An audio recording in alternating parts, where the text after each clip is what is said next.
दोस्तों नमस्कार। क्या इलेक्शन कमीशन ने समझौता कर लिया है? राहुल गांधी ने कई इल्जाम इलेक्शन कमीशन के ऊपर लगाए। दरअसल दोस्तों अगर बात की जाएगी, राहुल गांधी इस समय अमेरिका विजिट पर हैं। आज बॉस्टन के ब्राउन यूनिवर्सिटी में राहुल गांधी ने महाराष्ट्र चुनाव पर बात करते हुए कई ऐसी बातें कही जिससे इलेक्शन कमीशन पर सवाल उठता हुआ दिखाई दे रहा है। मैं आपको दोस्तों बताना चाहूंगा जनसत्ता के हवाले से खबर क्या सामने आते हुए दिखाई दे रही है। लास्ट ईयर महाराष्ट्र में चुनाव हुआ था। ऐसे में राहुल गांधी लगातार महाराष्ट्र चुनाव को लेकर सवाल उठाते हुए दिखाई दिए। ये पहली बार नहीं है।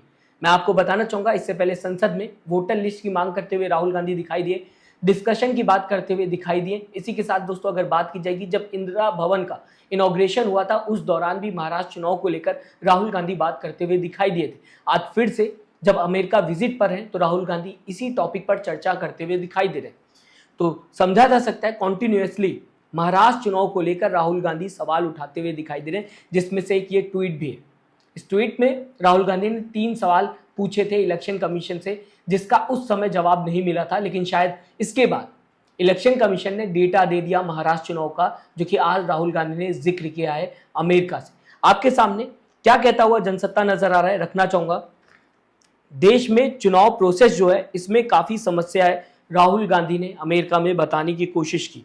इसी के साथ दोस्तों अगर बात की जाए, ये सारी बातें महाराष्ट्र चुनाव को लेकर हो रही है, जो कि लास्ट ईयर होता हुआ दिखाई दिया था। इसके आगे राहुल गांधी दोस्तों कहते हुए दिखाई दिए, इलेक्शन कमीशन ने डेटा दे दिया 5:30 PM तक का, यानी कि 5:30 बजे तक का जितने लोगों ने भी महाराष्ट्र चुनाव में मतदान किया उसका डेटा इलेक्शन कमीशन ने कांग्रेस को दे दिया। लेकिन यहां पर फिर से सवाल उठता हुआ दिखाई दे रहा है, क्योंकि 5:30 बजे तक का डेटा दिया गया इलेक्शन कमीशन की तरफ से कांग्रेस को। यहां पर इसके आगे राहुल गांधी कहते हुए दिखाई दिए, और शाम 5:30 बजे से 7:30 बजे के बीच में अगर बात की जाए वोटिंग बंद हो जानी चाहिए थी। तब 65 लाख लगभग वोट पड़ते हुए दिखाई दिए, जबकि वोटिंग बंद हो जानी चाहिए थी 5:30 बजे से लेकर 7:30 बजे के बीच में। इस दौरान भी 65 लाख वोट पड़ते हुए दिखाई दिए दोस्तों।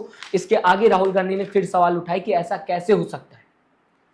आगे कैलकुलेट करके राहुल गांधी बताने की कोशिश कर रहे हैं, क्योंकि एक वोट डालने में लगभग 3 मिनट लगते हैं, और आप कैलकुलेट करो तो इसका मतलब है कि रात 2 बजे तक वोटर्स लाइन में लगे, जैसा कि डेटा सामने आता हुआ दिखाई दे रहा है। इस आधार पर राहुल गांधी ने बताने की कोशिश की कि 5:30 बजे से लेकर 7:30 बजे के बीच में बताया जा रहा है कि 65 लाख लगभग वोट पड़ते हुए दिखाई दिया, और एक वोट पड़ने में 3 मिनट लगभग लगता है। ऐसे में अगर कैलकुलेट किया जाए तो वोटर्स जो थे वो 2 बजे रात तक लाइन में लगे रहे। इसके आगे राहुल गांधी ने बताने की कोशिश की, वोटर्स पूरी रात मतदान करते रहे और ऐसा नहीं हुआ। दोस्तों ऐसा कैसे हो सकता है कि पूरी रात इंसान खड़े होकर मतदान करे या फिर वोट डाले? लोग शाम होते ही या फिर रात होते ही निकलना शुरू कर देते हैं, और यहाँ पर 5:30 बजे से लेकर 7:30 बजे के बीच में राहुल गांधी बताने की कोशिश कर रहे हैं कि लगभग 65 लाख लोगों ने मतदान किया। इसके आगे दोस्तों राहुल गांधी बताने की कोशिश कर रहे हैं कि इलेक्शन कमीशन से पूछा गया कांग्रेस की तरफ से कि क्या ये पूरा प्रोसेस जो चुनाव का था इसकी वीडियोग्राफी की गई थी, तो जवाब आता है नहीं।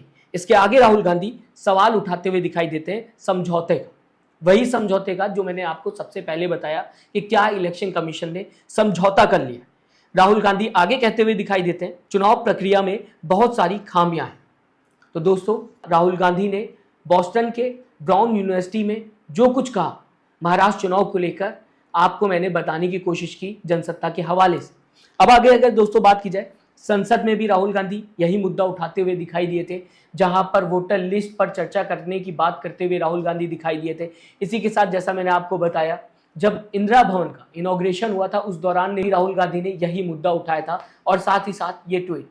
इस ट्वीट में 3 सवाल राहुल गांधी ने उठाए थे। महाराष्ट्र चुनाव के बाद राहुल गांधी ने ट्वीट किया था। पहला सवाल राहुल गांधी का ये था, लोकसभा से विधानसभा के बीच 5 महीने में जितने वोटर्स ऐड हुए उतने 5 साल में नहीं हुए।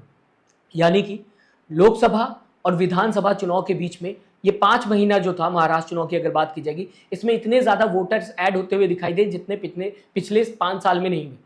पहला सवाल राहुल गांधी का था, और इसी को लेकर मैं आपको दोस्तों बताना चाहूंगा, 5 साल में खबरों में बताने की कोशिश की जा रही है 32 लाख वोटर्स ऐड होते हुए दिखाई दिए, और 5 महीने 39 लाख वोटर ऐड होते हुए दिखाई दिए, ये खबरों में बताने की कोशिश की गई।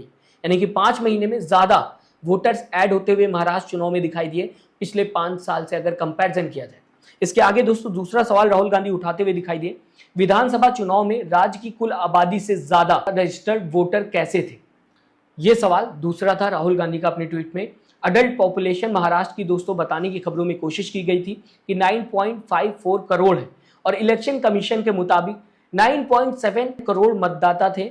अगर महाराष्ट्र चुनाव की बात की जाएगी दोस्तों, जितनी अडल्ट पॉपुलेशन है उससे भी ज़्यादा मतदाता थे महाराष्ट्र चुनाव। कैसे हो सकता है, खबरों में बताने की कोशिश की गई थी और मैंने आपको उस समय भी ये ट्वीट पढ़ के बताया था और आपको बताया था राहुल गांधी के इन 3 सवालों के बारे में। दोस्तों आपको तीसरा सवाल बताना चाहूंगा, राहुल गांधी अपने ट्वीट के माध्यम से उठाते हुए नजर आए। कमाठी कॉन्स्टिट्यूएंसी में बीजेपी उतने ही मार्जिन से जीती जितने कि न्यू वोटर्स ऐड होते हुए दिखाई दिए। तीसरा सवाल था राहुल गांधी।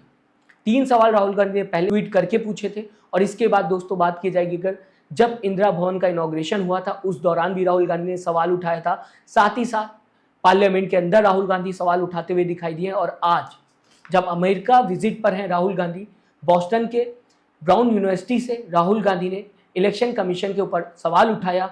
आप किस तरीके से राहुल गांधी ने जो सवाल उठाया है महाराष्ट्र चुनाव को लेकर देखते हैं, अपनी राय कमेंट बॉक्स में जरूर दीजिएगा। साथ ही साथ सब्सक्राइब और लाइक के बटन को दोस्तों दबाना मत भूलिएगा। अपना ख्याल रखिएगा। नमस्कार।